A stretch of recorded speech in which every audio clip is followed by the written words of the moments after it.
માસના આગમનને લઈને ડાકોરના સુપ્રસિદ્ધ યાત્રાધામ રણછોડરાય મંદિરમાં આજે વિશેષ તૈયારીઓ કરવામાં આવી છે।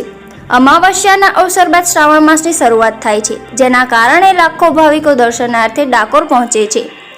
ભક્તોને સરળતાથી અને અવરજવર વગર દર્શન મળે તે માટે મંદિર ટ્રસ્ટે દર્શનનો સમય વધાર્યો છે।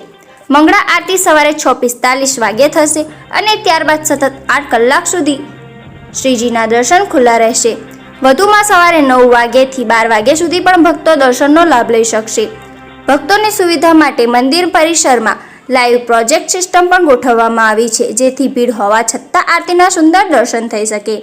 શ્રાવણ માસ દરમિયાન ભક્તોની સંખ્યા વધે છે, જેથી વિશેષ વ્યવસ્થા ગોઠવી છે।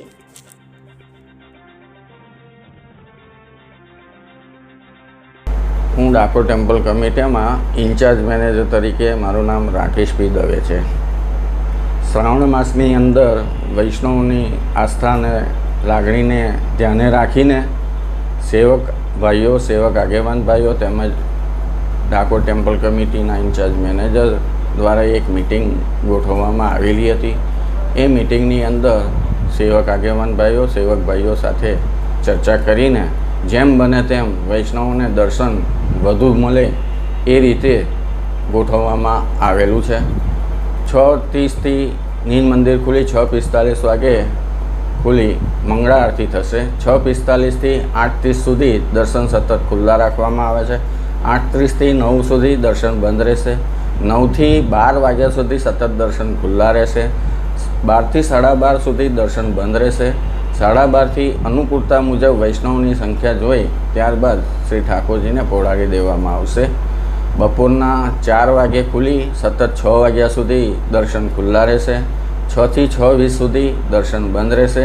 6:20થી વૈષ્ણવની સંખ્યા જોઈ અનુકૂળતા મુજબ ભોગ લાગ લાવી અને ઠાકોરજીને પહોંચાડી દેવામાં આવશે।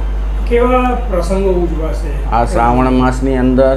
ખાસ કરીને રક્ષાબંધન એટલે કે પૂનમનો તહેવાર છે, જન્માષ્ટમી છે, નંદ મહોત્સવ છે।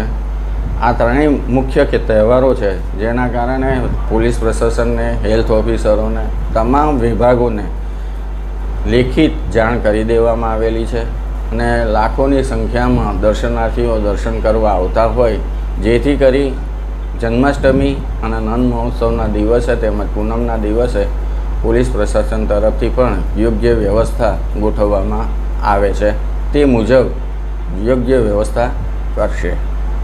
ત્યારબાદ વૈષ્ણવની સુવિધા માટે ખાસ કરીને મંદિરની અંદર સ્ક્રીન પ્રોજેક્ટ ગોઠવવામાં આવી દીધેલો છે અને એ સ્ક્રીન પ્રોજેક્ટ દ્વારા મંગળાના દર્શન આખા ચોકમાં, પરિસરમાં દેખાય એ રીતે ગોઠવવામાં આવી દીધેલું છે। ત્યારબાદ વૈષ્ણવોના શેડમાં પણ ટીવીના માધ્યમથી દર્શન થાય મંગળાના, એ પ્રમાણે પણ વ્યવસ્થા કરી દેવામાં આવી છે।